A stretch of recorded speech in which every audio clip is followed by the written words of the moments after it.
Selamat kita semua yang saya hormati, Bapak ini, yang saya sayangi, anak-anakku yang pada saat ini bergabung di tempat kita untuk belajar bersama di Jateng Pintar. Pada saat ini kita akan menikmati paparan sajian dari Bapak Wawan Triyanto dari SMK Negeri 1 Gantiwarno dengan materi sistem komputer, mikrokomputer. Waktu dan tempat saya serahkan kepada Pak Wawan untuk bisa menyampaikan paparannya. Kemudian nanti kita akan melanjutkan dengan tanya jawab. Maksimal 60 menit ya Pak Wawan. Silakan.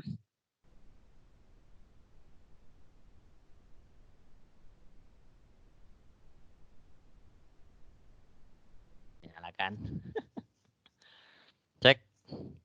Oke, sebelumnya Assalamualaikum warahmatullahi wabarakatuh. Oh iya, di off semua jadi nggak bisa jawab. Oke, sebelumnya terima kasih kepada Bu Yati yang sudah memberikan pembuka dan juga waktunya untuk saya. Dan juga untuk semua saja yang sudah membantu untuk pembelajaran siang hari ini. Saya ucapkan banyak selamat datang kepada para peserta Jateng Pintar. Selamat datang di kelas saya. Materi hari ini saya akan menyampaikan materi tentang sistem komputer.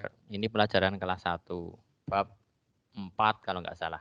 Jadi untuk Bapak Ibu dan juga adik-adik semuanya, kalau saya manggil adik-adik kok kurang pas nih. Saya panggil apa ini ya? Ya untuk para peserta semuanya, para siswa ya. Pelajaran kelas 1 sistem komputer, jadi kita nanti akan belajar tentang mikrokomputer. Itu di slide sudah saya sampaikan, sudah saya share sistem komputer. Tujuan pembelajarannya adalah menjelaskan definisi organisasi komputer dan juga arsitektur komputer. Oke, sebelum saya melanjutkan panjang lebar, ini saya suara saya terdengar dengan jelas nggak ya? Mohon bantuannya ada yang satu menanggapi dong biar nggak sepi. Bu Yati, bagaimana Bu? Suara saya Bu? Terdengar jelas Bapak. Sekalian mohon izin Bu Sangat jelas. Bu Yati Ya. mohon saya dinaikkan lagi Bu. Tadi saya salah klik.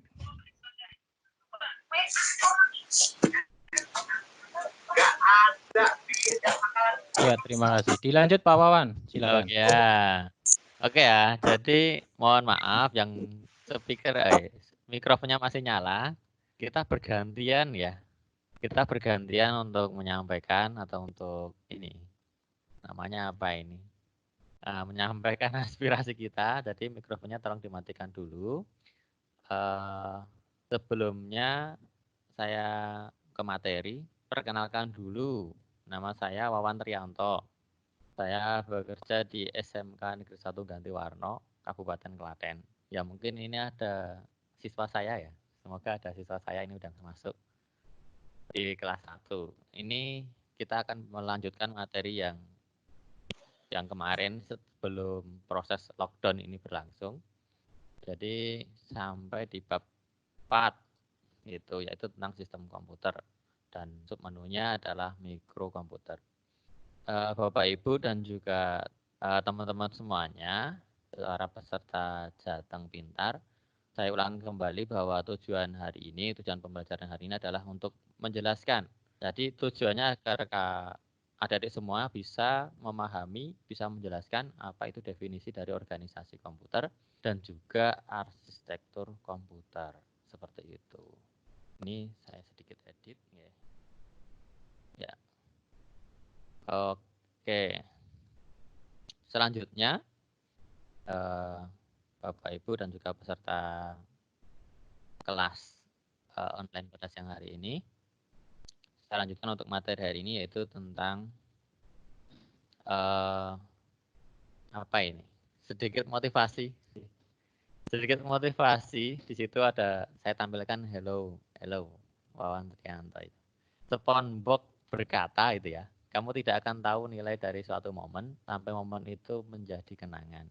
Jadi Bapak Ibu dan juga adik-adik semuanya serta Jateng Pintar. Jadi dengan adanya lockdown Ya, dengan adanya corona ini yang melanda seluruh negeri ya, ini pasti akan ada sisi baiknya juga gitu.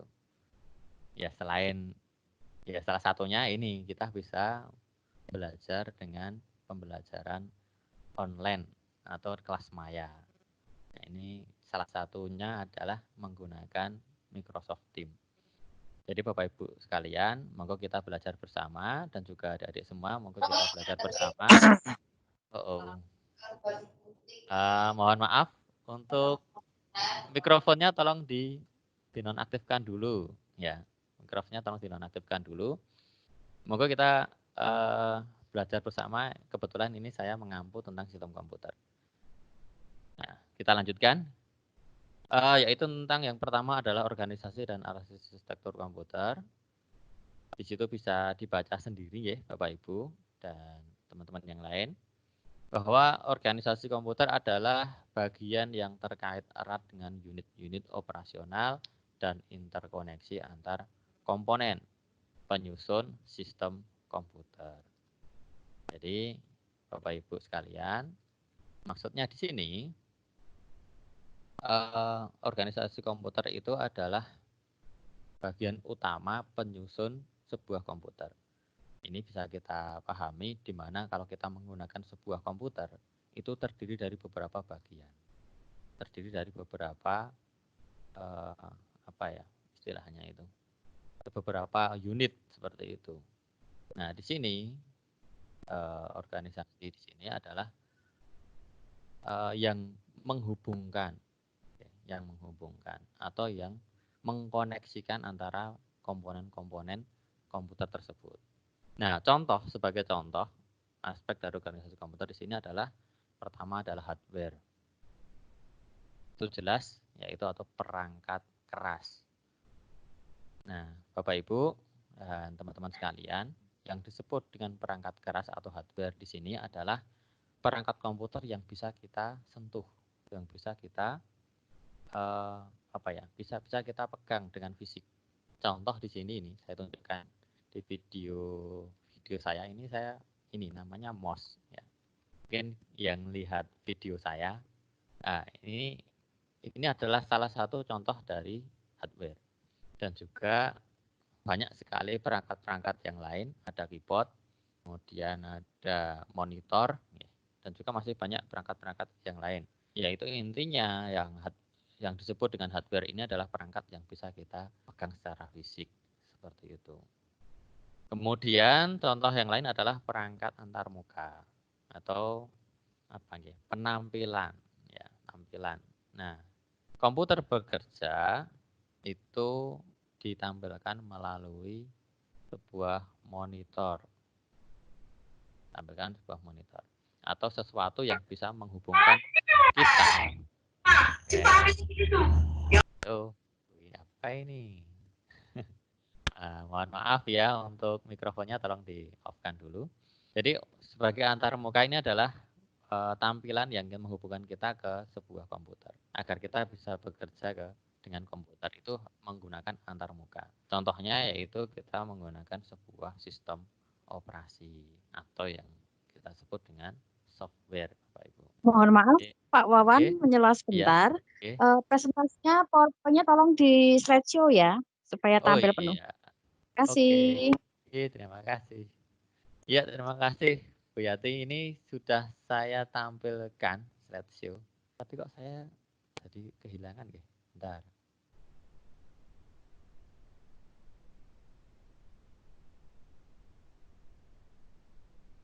Ya, sudah saya slideshow Bu. Coba tampil penuh enggak Bu? Ya. Halo, Bu Yati. Belum. Belum? Bentar ya. Mungkin di pengaturan presentation-nya itu ada monitor 1, monitor 2 kadang-kadang. Coba saya share lagi ya. Saya ulang share lagi. Silakan Bapak. Ini dia.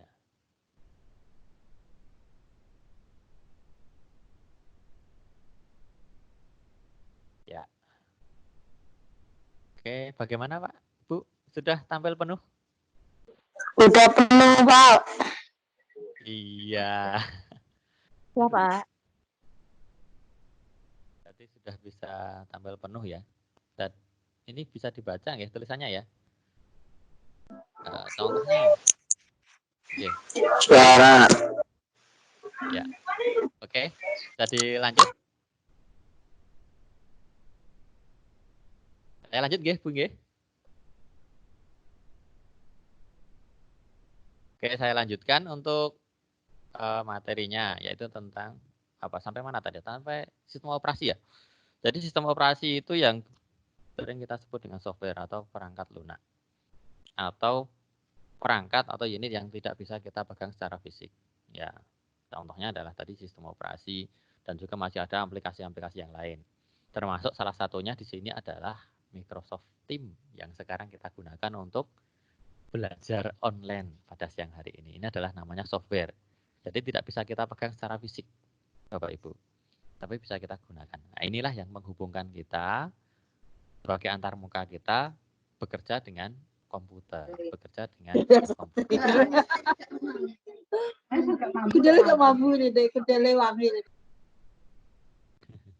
Agak rame ya. Oke, bisa kita lanjut Bapak Ibu. Selanjutnya, ya, setelah ada hardware kemudian antarmuka atau software, selanjutnya di situ di dalam komputer itu ada juga memori atau penyimpan atau sering juga disebut dengan storage device seperti itu. Nah, ini digunakan untuk menyimpan. Storage di sini digunakan untuk menyimpan sebuah data, baik itu video atau dokumen atau lagu dan lain sebagainya. Jadi storage di sini ya, bisa kita gunakan untuk menyimpan beberapa dokumen atau file-file kita yang ada di komputer. Kemudian yang terakhir di situ kontrol atau sinyal kontrol. Nah, ini adalah operasional Bapak Ibu. Kontrolnya jadi kontrol di sini adalah pengoperasian gitu. Jadi ya secara tidak langsung ini adalah yang mengoperasikan komputer itu sendiri. Jadi Bapak Ibu, selain ada perangkat keras, perangkat lunak, dan juga memori atau penyimpan atau storage, juga membutuhkan untuk kontrolernya atau orangnya gitu. Jadi orang yang mengoperasikan komputer. Jadi tidak bisa komputer bekerja secara sendiri itu tidak bisa. Walaupun ada sekarang perangkat yang otomatis ya, tapi sebelum memulai itu harus dinyalakan oleh komputer, oleh manusia atau user atau controller tadi. Jadi Bapak Ibu dan juga teman-teman semuanya, ya, ini adalah salah satu namanya adalah diagram atau saya slide yang kedua. Ini namanya adalah gambar dari sebuah organisasi komputer. Ini mouse saya kelihatan ya Bapak Ibu ya. Ya. Oke, saya jelaskan dulu dari organisasi komputer dari diagram ini. Di sini ada input device, ada output device. Kemudian di antara input dan output di sini ada port, gitu, input output. Ini. Jadi ada port input output. Kemudian masuk di kontrol, kemudian masuk di CPU dan memori atau RAM. Kemudian di sini di atas ada data bus, address bus. Nah, dari keterangan di bawahnya bisa kita pahami bahwa CPU itu mengendalikan urutan dari semua pertukaran informasi dalam komputer dan dengan dunia luar melalui unit I/O atau input output tadi. Jadi komputer ini memproses data atau file, kemudian agar bisa dinikmati oleh orang, dinikmati oleh user, itu dihubungkan oleh bus, dihubungkan oleh data-data bus gitu. Dan juga user pun bisa mengoperasikan komputer, bisa mengedit data, menambah data, itu juga dihubungkan melalui data bus tadi. Gitu. Jadi bisa diperhatikan di sini untuk unit memori, Bapak Ibu, untuk unit memori terdiri dari jumlah besar lokasi yang digunakan untuk menyimpan program atau data. Yang sedangkan jadi memori di sini digunakan untuk menyimpan memori atau data seperti itu. Dan juga program-program juga disimpan di memori tersebut. Nah, memori di sini bisa sangat jelas di sini ada RAM, ada ROM. Oke, mungkin ini tidak asing untuk Bapak Ibu guru dan juga untuk teman-teman semuanya. Ini tugas tingkat SMK harusnya sudah sedikit tahu tentang ROM. RAM itu apa, ROM itu apa. Saya sudah tahu ya. Ya, sudah tahu. Ya, jadi kita tinggal mengkaji ulang lagi, Bapak Ibu. Kita tinggal mengkaji ulang, memperdalam lagi. Ya, ini namanya RAM. Kita lanjutkan. Kemudian ketiga unit di sini ya ada memori, kemudian ada storage ya. Dan itu ketiga unit tersebut dihubungkan dengan berbagai macam bus atau data bus tadi. Jadi Bapak Ibu yang di sini jadi yang menghubungkan agar kita bisa mengoperasikan komputer, kita bisa menggerakkan komputer ini dihubungkan beberapa dengan data bus. Nah, itu sedangkan bus itu apa? Nah, ini pertanyaannya. Kita lanjutkan ke slide yang selanjutnya. Nah, bus adalah sekelompok kawat atau sebuah jalur fisik yang berfungsi untuk menghubungkan register-register dengan unit fungsional yang berhubung dengan tiap-tiap modul. Nah, Bapak Ibu yang saya hormati dan juga adik-adik semuanya. Jadi dari pengertian bus di sini kita pahami bahwa ini adalah sekelompok konektivitas, ya, kawat atau unit-unit perangkat, ya, unit-unit perangkat yang berbentuk fisik. Gitu. Contohnya tadi adalah ini MOS. Nah, MOS di sini tidak bisa kita gunakan sebelum terkoneksi oleh komputer. Nah, terus koneksinya pakai apa? Makanya ini yang dinamakan bus atau dengan yang nama I/O port. Nah, jadi di sini saya tunjukkan, ini MOS saya menggunakan port USB, Universal Serial Bus. Ya. Nah, ini jadi MOS saya ini bisa saya gunakan, bisa berfungsi dengan baik, itu ketika koneksi dengan komputer atau USB-nya ini terkoneksi dengan baik. Ya, saya masukkan lagi. Oke.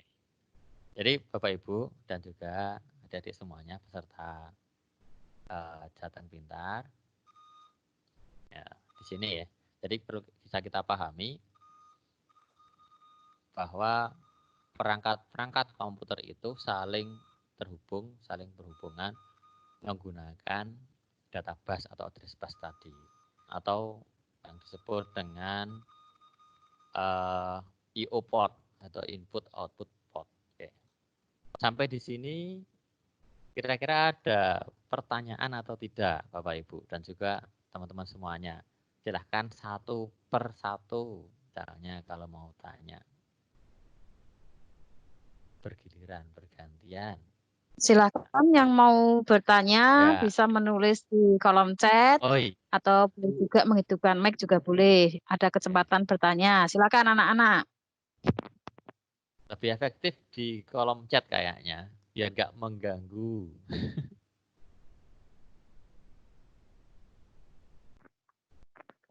Belum ada pertanyaan, Pak. Bisa dilanjut dulu. Oke. Nanti kalau ada pertanyaan, saya informasi. Oke. Jadi bisa saya lanjutkan. Tadi sampai mana ini?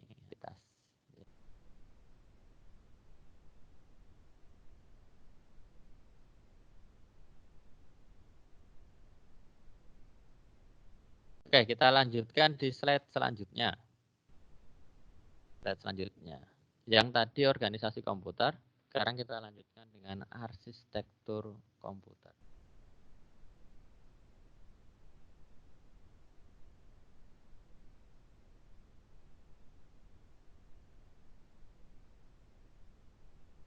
Ya, sebentar.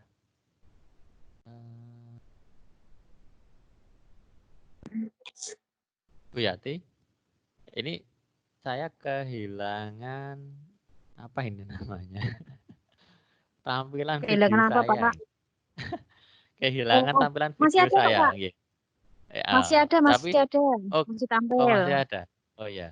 Oh Ya, nggih nggih. masih Berarti tampil. Kemudian bisa dilanjut nggih? presentasi. Ya, silahkan Oh, dilanjut. oh iya iya iya. Oke oke. Oke, berarti saya lanjutkan untuk slide selanjutnya. Ini adalah arsitektur komputer. Tadi A organisasi, sekarang selanjutnya adalah arsitektur komputer. Yang organisasi adalah tadi susunan-susunan unit. Nah, ini arsitektur komputer, perencanaan atau struktur pengoperasian dasar dari suatu sistem komputer. Dalam hal ini terutama mengenai bagaimana CPU akan bekerja dan mengenai cara pengaksesan data dan juga alamat dari dan ke memory case atau RAM atau ROM atau cakram keras dan lain-lain. Jadi untuk arsitektur komputer lebih ke dalam cara kerja, dari cara kerja komputer. Bagaimana komputer bisa mengakses datanya kembali, seperti itu. Sebelum itu, Bapak Ibu dan yang lain, jadi semuanya, kita belajar tentang fungsi arsitektur komputer dulu. Fungsi dari arsitektur komputer pertama adalah fungsi pengolahan data. Seperti yang sudah saya sampaikan tadi, bahwa komputer ini berfungsi sebagai pengolah data. Jadi dengan menggunakan komputer kita bisa membuat data, kita bisa menyimpan data, memodifikasi, dan lain-lain. Banyak yang bisa kita kerjakan.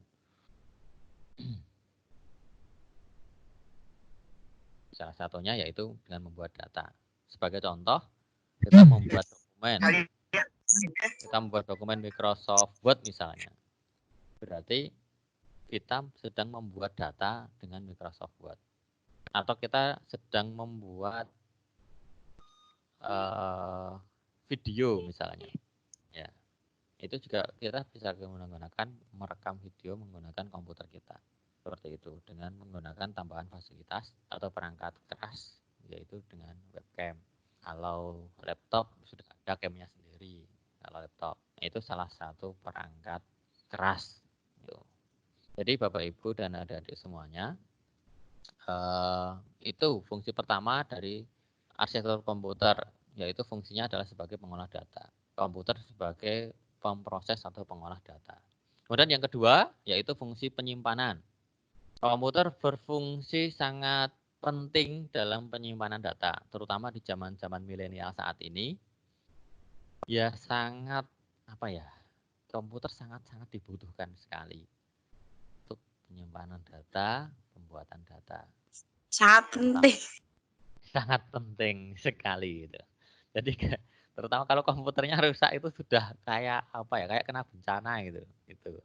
Jadi begitu pentingnya komputer di sini, makanya di sini kita akan coba mempelajari fungsi komputer adalah sebagai penyimpan data atau itu tadi. Jadi bisa setelah kita create, kita buat, kemudian kita bisa buka lagi, kita edit lagi gitu. Jadi nggak terus hilang gitu. Data yang sudah kita buat, file yang sudah kita buat itu tidak terus hilang. Jadi komputer bisa menyimpannya dengan baik, itu. Kemudian suatu saat bisa kita edit kembali, bisa kita lihat kembali. Nah, misalnya foto-foto kita itu yang mungkin dari tahun lalu, tahun zaman dahulu itu bisa kita akses kembali, seperti itu. Dan sekarang teknologi sudah berkembang sangat pesat, ada cloud computing. Penyimpanan online itu, dan banyak sekali perusahaan-perusahaan besar yang menyediakan penyimpanan online tadi. Halo, mau bertanya kah? Oke, sudah dilanjut ya. Jadi bisa kita pahami bahwa untuk saat ini banyak sekali perusahaan-perusahaan besar yang menyediakan fasilitas tersebut, fasilitas penyimpanan data. Itu contohnya salah satu ini Microsoft ini juga menyediakan penyimpanan data. Jadi kita bisa membuat data online, penyimpanan online, gitu. Bahkan aplikasinya pun juga sudah disediakan secara online. Nah, ini zaman milenial yang sekarang, gitu. Jadi Bapak Ibu sekalian, dari kemajuan teknologi ini jangan sampailah kita ketinggalan. seperti itu. Jadi hal-hal yang sekiranya membuat kita lebih maju, cara teknologi yang kita gunakan ini ya semoga kita manfaatkan itu.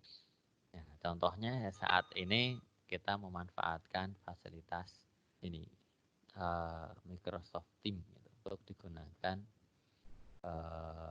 untuk pembelajaran secara online. Jadi kita bisa belajar di rumah, ya kita bisa belajar dari rumah atau juga belajar menggunakan gadget kita sendiri-sendiri. Bisa menggunakan komputer atau juga HP kita sendiri. Jadi sekarang belajar tidak harus ke sekolah, belajar nggak harus datang ke tapi bisa online. Oke, kita lanjutkan biar nanti nggak terlalu panjang lebar, nggak kelamaan. Fungsi arsitektur komputer yang lain yang selanjutnya yaitu adalah fungsi pemindah data atau data movement. Nah, di sini komputer sebagai alat untuk pemindahan data yang telah kita buat dan bisa kita buka kembali. Jadi dari komputer satu ke komputer yang lain, data kita itu bisa kita pindahkan. Bahkan bisa kita gandakan juga gitu. Nah, itu salah satu fungsi komputer yang sangat berguna untuk kita. Terutama zaman sekarang ya gitu. Kita bisa membackup data kita di cloud computing atau di internet yang mempunyai storage atau memori yang terbatas.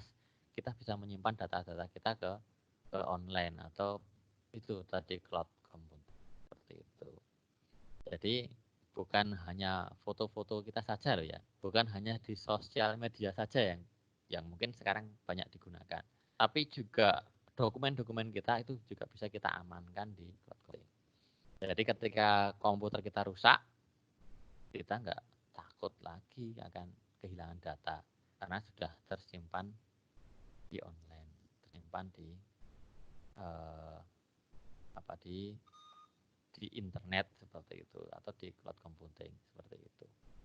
Oke, selanjutnya yang ini ya, kok masih C ya?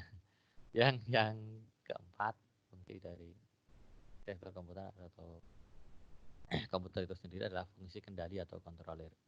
Jadi komputer itu sebagai kendali untuk mengatur data yang telah kita buat maupun yang akan kita buat dan juga bisa dibuka kembali. Jadi semuanya data-data yang sudah kita buat tadi, Bapak Ibu dan teman-teman yang lain, data yang sudah kita buat, kita ciptakan tadi hanya bisa dioperasikan juga dengan komputer.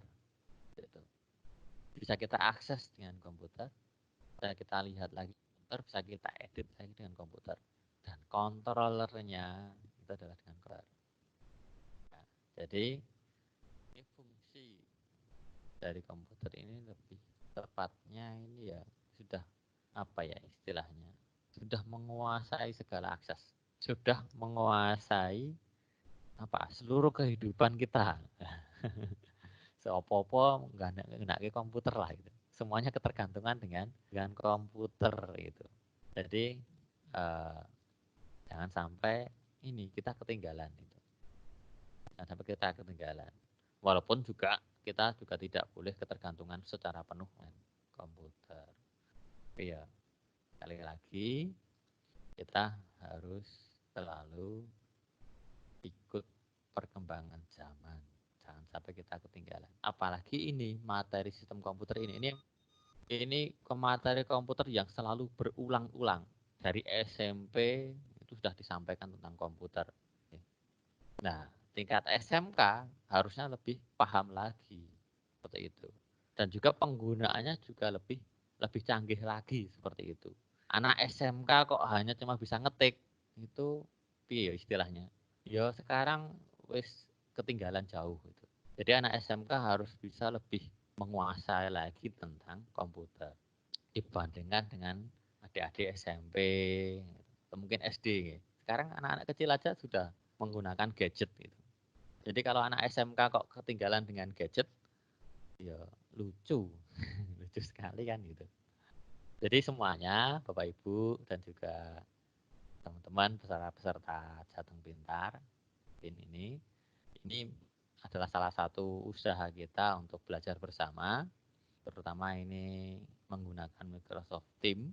Ini adalah usaha kita untuk mengupgrade diri kita, mengupgrade kemampuan kita, sehingga kita tidak begitu ketinggalan dengan teknologi. Walaupun di Indonesia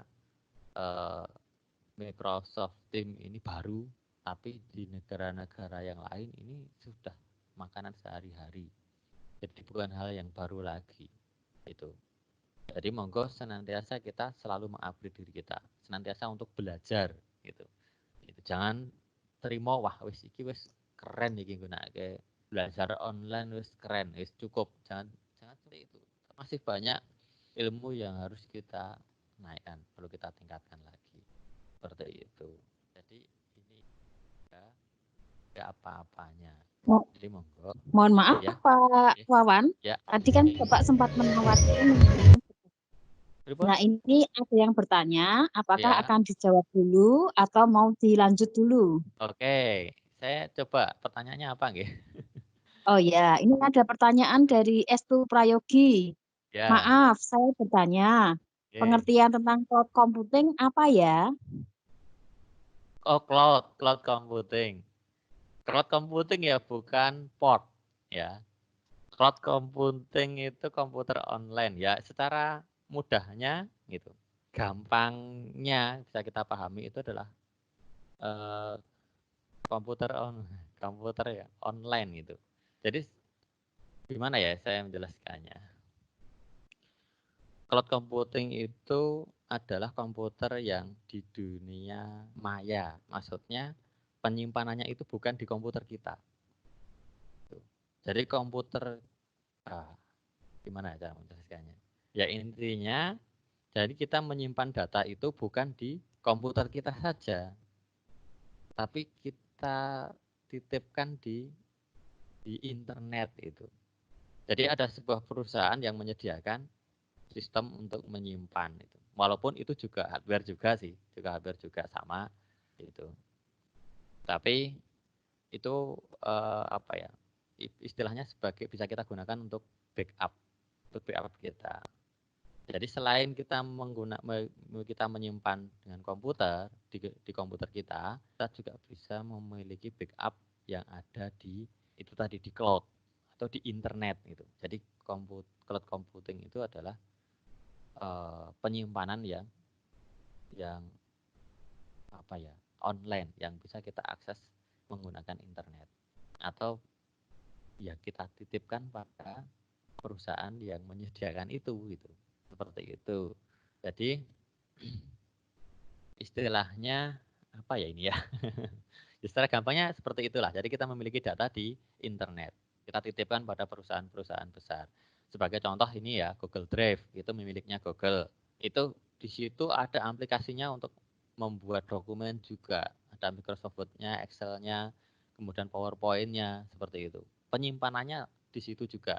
Jadi tidak kita simpan di komputer kita, tapi kita simpan pada cloud tadi atau pada penyimpanan online tadi. Ya ini saya contohkan di Google. Kalau miliknya Microsoft itu ada OneDrive, itu juga untuk penyimpanan itu. Jadi banyak sekali perusahaan-perusahaan besar yang menyediakan penyimpanan online gitu. Jadi penyimpanan online. Nah ini untuk sementara masih terbatas tentang Microsoft Office saja, seperti Word, Excel, PowerPoint, terbatas seperti itu. Tapi ya nanti saya yakin semakin berkembangnya teknologi, semakin banyak juga yang lain seperti itu. Jadi Bapak Ibu dan teman-teman semuanya, mungkin itu sedikit penjelasan saya tentang cloud computing. Mungkin ada yang bisa menambahkan itu. Tapi memang secara garis besar cloud computing itu memang itu adalah penyimpanan online atau penyimpanan di internet. Jadi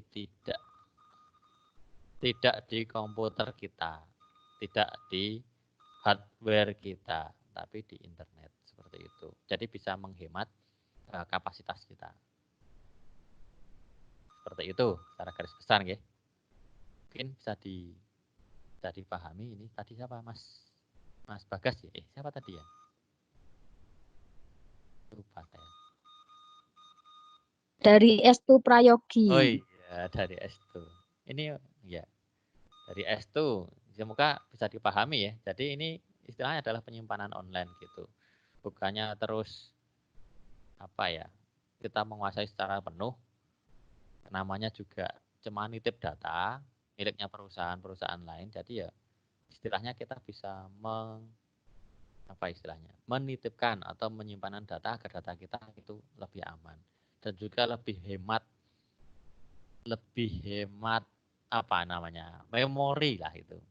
Kalau kita memori masih terbatas ya itu kita simpankan di cloud computing atau penyimpanan online tadi. Oke, itu S2 Pak atau Mas ya. Estu Prayogi. Ya, Iya. Estu Prayogi menjawab, terima kasih Pak, alhamdulillah paham. Ya, Belum sip. ada pertanyaan lagi Pak, silahkan dilanjut. Oke. Ini ya kita lanjutkan dulu. Itu tadi sedikit tentang komputer ya. Jadi itu sekarang banyak sekali teknologi-teknologi yang canggih. Kita kembali lagi dari slide saya ini. Jadi Bapak Ibu dan juga peserta Japin yang saya hormati, dari organisasi komputer atau dari bagan yang saya tampilkan di sini, cara kerja komputer ini bisa kita pahami bersama. Di sini adalah prosesnya adalah input, kemudian proses adalah output. Jadi cara kerja komputer atau komputer bekerja itu melalui input device, kemudian ada proses device, kemudian ada output device. Nah, ini juga pelajaran yang senantiasa diulang-ulang. Saya yakin untuk tingkat SMK juga paham. Apa itu yang dinamakan input device? Apa itu yang disebut dengan output device? Seperti itu. Nah, juga di proses device-nya itu, ini juga perlu kita pahami. Terutama kamu ya, kita-kita yang memiliki komputer yang menggunakan itu, paling tidak kita memahami sedikit tentang perangkat yang kita gunakan. Contoh HP atau gadget kita gitu. Gadget kita itu juga memiliki input device. Ada apa itu namanya? Keyboard ya, ada screen. Nah, kalau sekarang kebanyakan HP atau gadget itu sudah menggunakan screen yang bagus. Screen yang bagus. Nah, itu salah satu dari input device atau perangkat masukan. Jadi Bapak Ibu kalian dan juga teman-teman, jadi HP kita yang sering kita pakai itu salah satunya input device-nya adalah screen atau touch screen ya. Gitu. Kemudian ada juga kamera, itu salah satu input device yang bisa kita gunakan untuk menangkap gambar. Gitu. Kemudian secara otomatis dengan gadget kita itu juga ada outputnya. Bagaimana agar kita bisa melihat data yang kita miliki. Kita bisa membaca WA, kita bisa membaca Facebook. Itu menggunakan output device. Nah, di situ namanya adalah LCD ya. LCD ya, atau apa namanya ini? Saya agak lupa. Tapi di situ kita bisa melihat tampilan-tampilan dari HP kita itu kita menggunakan LCD namanya. Jadi kalau LCD kita rusak atau retak, tetapi kok masih bisa dioperasikan, berarti yang rusak itu adalah penampilnya atau output device-nya atau LCD-nya tadi. Tapi untuk screen-nya, touch screen-nya atau perangkat input-nya itu masih bisa digunakan. Jadi tolong dipahami bersama, terutama ini para pengguna gadget pasti sering menggunakan. Kadang sok-sok eneng sok-sok bahasane. Nah, jadi ada HP yang retak gitu. Tapi masih bisa dioperasikan dengan baik. Nah, jadi itu yang rusak adalah LCD-nya dan screen-nya aman. Perangkat inputnya yang dinamakan touch screen itu masih aman. Seperti itu.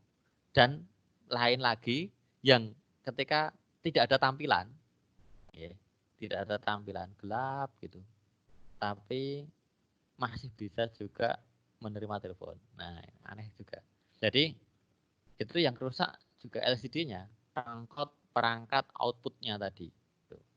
Kalau di komputer kita ya ini monitor lah itu.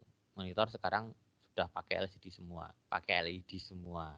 Jarang yang pakai monitor besar tabung, itu sudah sangat jarang sekali. Tuh. Jadi perlu kita pahami bahwa gadget kita ini memiliki sistem kerjanya sama dengan komputer. Jadi kalau kita belajar komputer ini sudah ketinggalan dan sudah pada hafal semua, sudah pro semua, nah kita belajar menggunakan gadget kita. Bagaimana kita bisa memahami keadaan gadget kita, terutama nanti sampai di memori Bapak Ibu. Karena kebanyakan gadget kita itu sering hang, itu ya karena memori gitu. Karena memori atau penyimpanan yang sudah penuh, biasanya seperti itu. Nah, jadi ini pengetahuan dasar yang perlu kita pahami bahwa setiap perangkat kita itu bekerja atas proses input, kemudian dari input, proses, kemudian output. Jadi apa yang kita inputkan ini nanti akan keluar sebagai output. Kalau kita inputkan A, berarti akan keluar A. Gitu. Harusnya seperti itu. Tapi apabila kita inputkan A kok keluarnya B, berarti ada kesalahan pada proses. Seperti itu. Jadi Bapak Ibu dan juga peserta Jatim yang saya hormati, seperti itu cara kerja komputer dan juga gadget kita. Jadi monggo senantiasa kita pahami yang sering kita pakai ini. Banyak keluhan-keluhan, troubleshooting tentang komputer. Banyak sekali itu. Tapi ya nggak ada salahnya kita mengupgrade diri kita.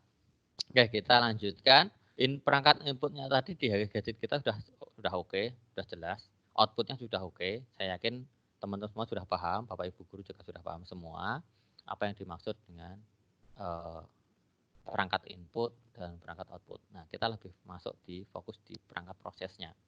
Perangkat proses di sini, ya, di sini ada CPU ya, ada CPU itu istilahnya itu seperti apa ya, otak komputer atau pemikirnya komputer itu. Jadi seperti manusia itu bekerja itu atas proses dari pikiran, dari pikirannya atau dari CPU tadi ingin apa, baru menggerakkan tangannya, menggerakkan kakinya, menggerakkan badannya seperti itu. Nah, tapi beda CPU di sini itu melakukan pekerjaan, menampilkan pekerjaan itu sesuai dengan yang diinputkan. Yang diinputkan A, maka komputer akan memproses kemudian ditampilkan A. Seperti itu. Ya, jadi CPU atau di Central Processing Unit sini ada beberapa perangkat ya, yang itu memproses data secara penuh seperti itu. Kalau manusia ya ini dari otak ini dari otak ini baru kita berpikir, oh saya harus seperti ini, saya harus seperti itu. Oke, kita lanjutkan. Jadi perangkat prosesnya di sini ada beberapa yang perlu kita pahami, terutama di gadget kita. Pertama adalah CPU. CPU lagi. Prosesor, mohon maaf. Jadi di perangkat komputer kita itu ada prosesor. Itu kekuatan dari komputer kita. Kekuatan dari gadget kita, bagaimana dia bisa bekerja, bagaimana dia bisa menyelesaikan sebuah masalah. Bagaimana dia bisa melaksanakan tugas yang diberikan.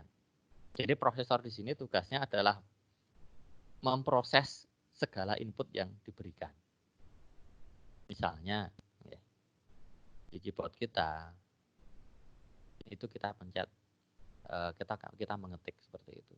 Nah, prosesor itu akan memproses, menerima perintah tadi, kemudian ditampilkan di perangkat output. Seperti itu. Ya, semoga ini bisa dipahami. Seperti di HP kita, ketika kita gerakkan HP kita, ini kelihatan HP saya kelihatan nggak ya? Ini kita gerakkan ini, berarti ini sedang berproses, Bapak Ibu. HP kita sedang berproses menerima input, diproses kemudian dilaksanakan. Seperti itu. Nah, inilah yang menjadi apa ya? Yang menjadi prosesor itu bekerja keras. Yang kadang-kadang membuat komputer kita lemot, komputer kita itu sering ngehang, bahkan restart sendiri. Atau bukan HP kita, gadget kita ini ngehang, ngambek gitu. Atau mungkin restart sendiri, itu karena terlalu banyak perintah, terlalu banyak input gitu. Contoh misalnya di komputer kita membuka Microsoft Word, kita membuka Microsoft Office, kita membuka Microsoft Excel, kita membuka game, kita memutar video. Nah, terlalu banyak proses yang diberikan, prosesor kita akan bekerja lebih keras lagi.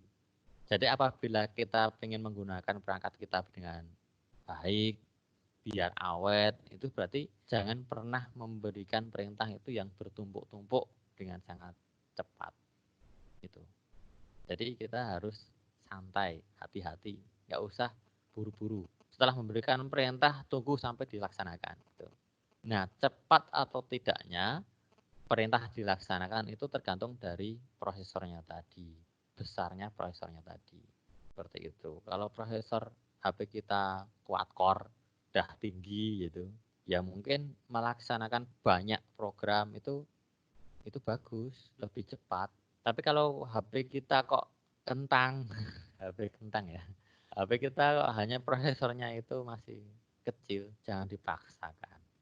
Seperti itu, jangan dipaksakan untuk memberikan perintah yang banyak, apalagi mengaktifkan program-program terlalu banyak secara bersama-sama. Harusnya bergantian. Setelah buka WhatsApp, ditutup dulu, gitu. Baru buka Facebook, gitu. Atau ditutup dulu, baru buka IG seperti itu. Cuman di sini Bapak Ibu dan teman-teman semuanya perlu kita pahami bahwa gadget kita kebanyakan itu menggunakan sistem operasi Android dan multitaskingnya luar biasa. Nah, biasanya banyak aplikasi yang bekerja itu di belakang layar. Di belakang layar. Nah, itu Bapak Ibu di sini yang sangat mempengaruhi kerja dari memori kita. Jadi bukan hanya prosesor, tapi juga di memori atau penyimpanan kita. Kalau kita banyak menginstal program, otomatis memori kita akan banyak termakan gitu. Kita banyak menyimpan data, menyimpan file, memori kita juga akan semakin menipis. Nah, efeknya ketika memori kita habis, komputer kita atau gadget kita itu akan sering hang dan bekerja tidak maksimal seperti itu. Jadi Bapak Ibu, serta jating yang saya hormati, ya, seperti itulah cara kerja dari sebuah komputer atau gadget kita. Jadi monggo yang sering kita pakai ya, itu atas dasar sama, yaitu input, kemudian proses dan output gitu. Jadi apabila kita ingin bekerja dengan baik agar gadget kita awet, komputer kita juga awet, maka gunakan dengan baik pula. Kita harus pengertian juga dengan perangkat yang kita gunakan. Apakah mampu kita berikan perintah seperti ini ataukah tidak, seperti itu. Kalau gadgetnya bagus, besar, ya nggak masalah. Maksudnya besar di sini ya besar prosesornya tadi ya, besar prosesor sama besar memang seperti itu. Tapi kalau memorinya kecil, ya jangan coba-coba. Seperti HP saya ini, HP kentang ini ya. HP kentang ini, ya jadi kalian harus hati-hati dalam menginstal program.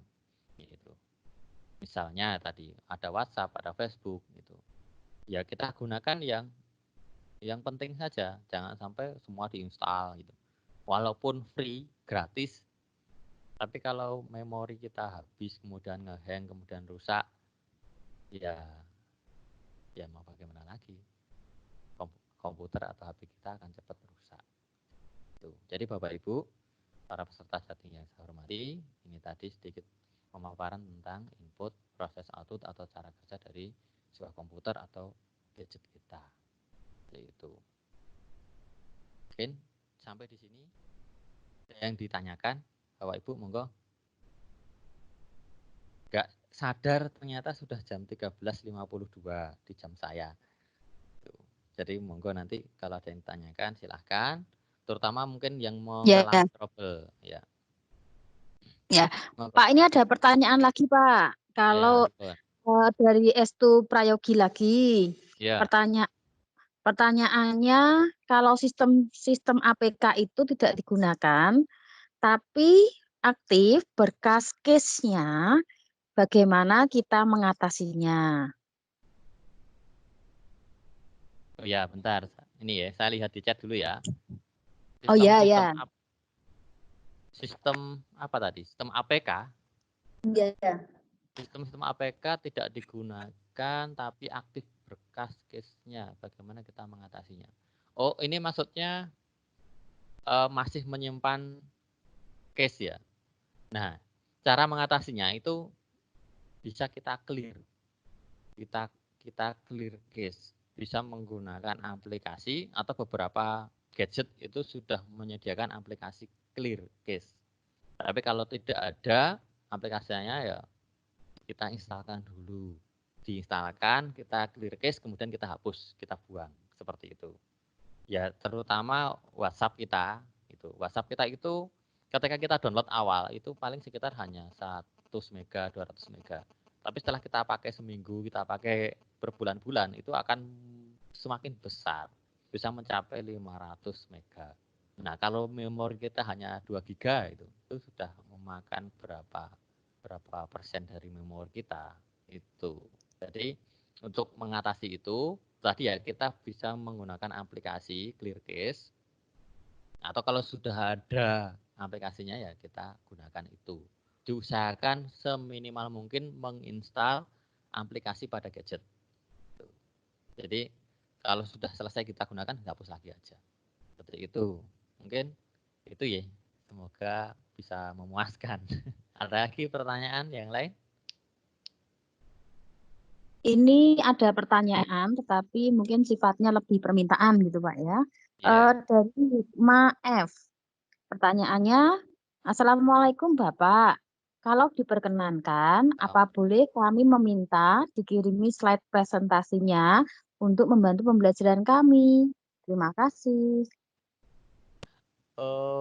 Boleh, siap. Nanti saya share ya, saya share filenya biar bisa di-download gitu. Ini tapi ini baru sedikit sih materinya, yaitu tadi tentang organisasi dan arsitektur komputer. Karena ini pelajarannya masih berlanjut, karena kan ada pembelajaran 1, ada pembelajaran 2. Jadi untuk hari ini saya cukupkan sampai dengan fungsi dari arsitektur komputer atau arsitektur komputer itu saja. Nah, untuk pertemuan yang kedua, besok akan coba kita lanjutkan tentang microcontroller atau pot-pot I/O yang dipakai pada komputer seperti itu. Jadi ini hanya beberapa slide gitu. Nanti saya bagikan. Seperti itu, Bu. Ada yang lain mungkin?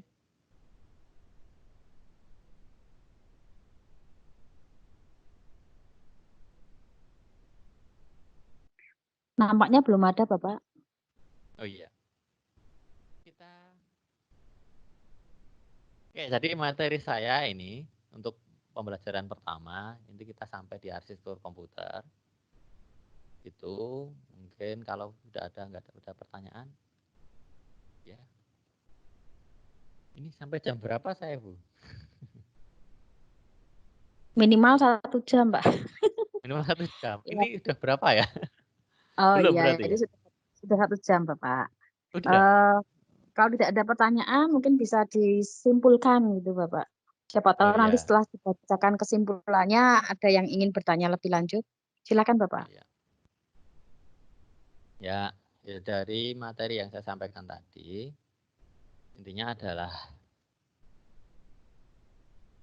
jadi kita mencoba belajar tentang cara kerja komputer kita, sehingga kita juga bisa memahami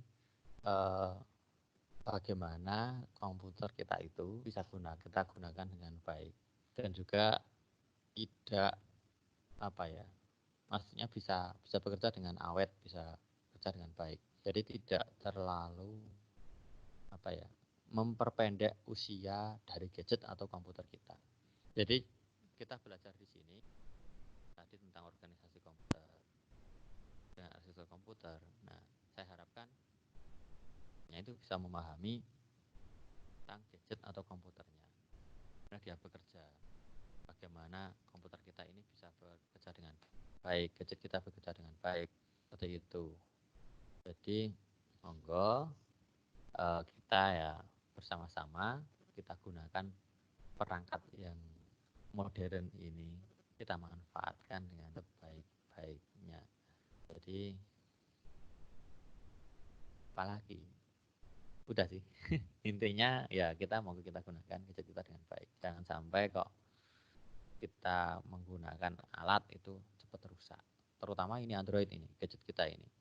Sering saya menemukan gadget itu yang cache memorinya penuh tadi seperti yang ditanyakan, itu sampai lebih dari 1 giga.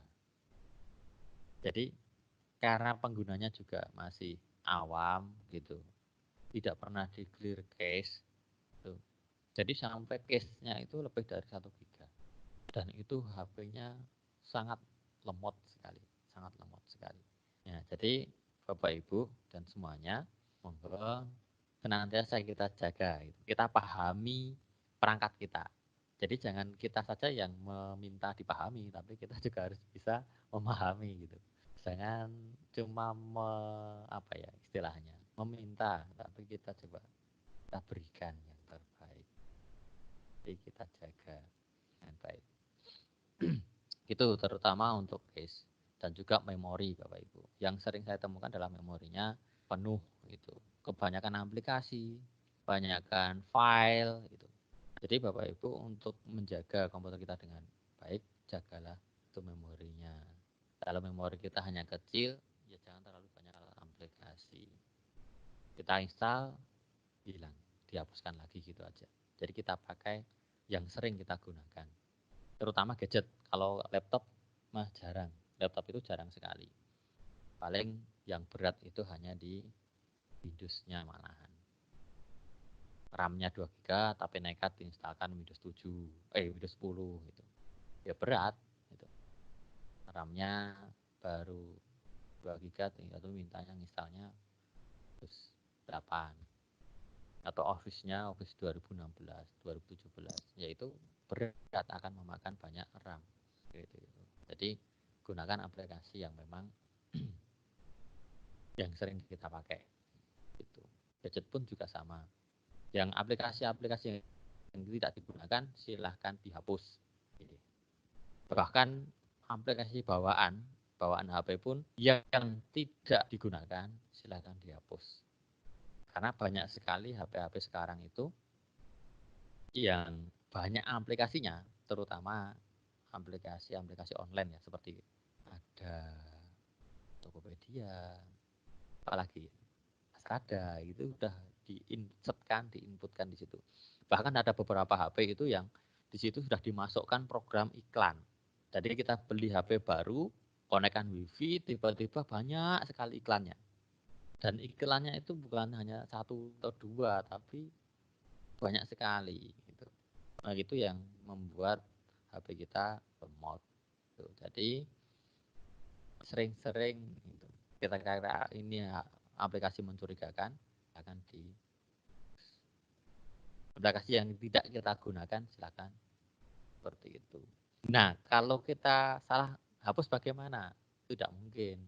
Secara manual kita bisa menghapus aplikasi itu hanya aplikasi tambahan, aplikasi default yang sistem itu tidak bisa kita hapus secara biasa, harus kita gunakan dengan cara yang luar biasa. Cara yang luar biasa ini ya dari sistemnya itu sendiri seperti itu.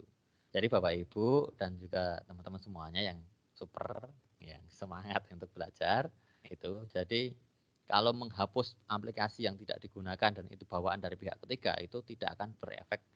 Itu tidak akan berefek pada kinerja HP kita, bahkan nanti akan semakin lebih ringan seperti itu. Komputer kita pun juga sama. Kalau kita menerima instalan dari toko komputer itu yang ya kita harus memahami program apa saja yang kita gunakan. Office, kemudian Corel atau aplikasi-aplikasi yang lain. Dan kebanyakan kalau diinstalkan dari toko komputer itu atau laptop kita itu biasanya banyak aplikasi ganda. Contoh sudah ada Chrome, Google Chrome. Tapi di situ juga ada Firefox, masih ada Opera. Dan itu satu aplikasi web browser. Ya. Fungsinya sama.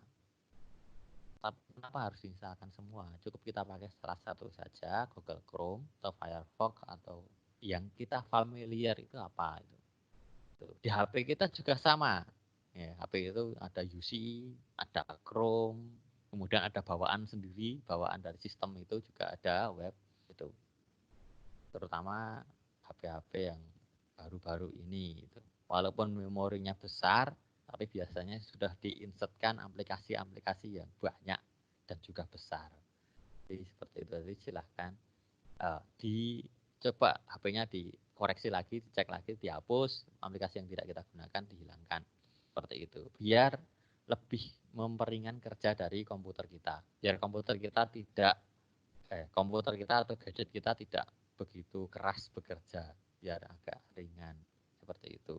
Jadi sekali lagi itu saja yang mungkin bisa saya simpulkan dari materi hari ini. Jadi intinya kita belajar memahami komputer, bagaimana cara kerja komputer itu bekerja, dan bagaimana kita juga bisa memahami agar komputer kita itu bisa awet, itu bisa bekerja, usianya bisa lebih lama.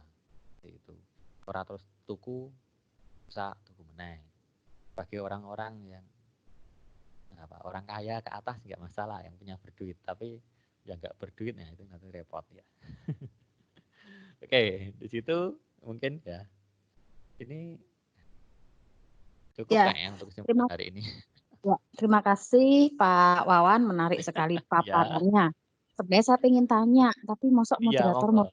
ya enggak apa-apa. Ya nggak apa-apa. Jadi tadi sudah disimpulkan oleh Pak Wawan bahwa untuk materi hari ini itu intinya adalah pada bagaimana memahami komputer, kemudian bagaimana komputer bekerja, dan bagaimana menjaga komputer tetap awet. Nah, terima kasih Pak Wawan sudah dengan begitu jelas menyampaikan paparannya. Terima kasih juga kepada segenap hadirin yang pada saat ini menghadiri kegiatan video conference ini. Kiranya apa yang kita peroleh pada hari ini hanya selaku moderator, saya Yati Kurniawati memohonkan maaf apabila ada kesalahan di dalam kami menjadi moderator kegiatan ini. Kepada Pak Tri Budi, terima kasih sudah menjadi pendamping untuk kegiatan ini. Kemudian saya serahkan kepada Pak Tri Budi.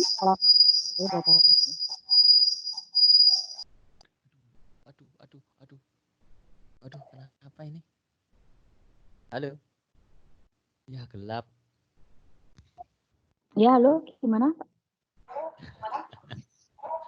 Enggak, ini komputer saya tiba-tiba gelap ini. Oh, oke ya. Sudah ditutup. Default. Apanya? Aduh. Oke Bu Yati, Pak Wawan sudah selesai ya diskusinya, paparannya ya. Ya, tadi saya malah belum sempat nutup Pak. Oke, tidak apa-apa. Sudah kembali ke welcome screen Pak. Oke, kalau sudah ditutup, mohon izin. Sudah ditutup ya Bu Yati ya? Sudah tadi kayaknya. Sudah nggih Pak Wawan? Sudah. Saya tutup diskusi, saya kembali ke Pak Tri selaku host. Oh iya, tadi saya di room sebelah jadi agak kurang fokus. Oke, baik. Ibu Yati, Pak Wawan, mohon izin saya stop rekamannya terlebih dahulu. Siap.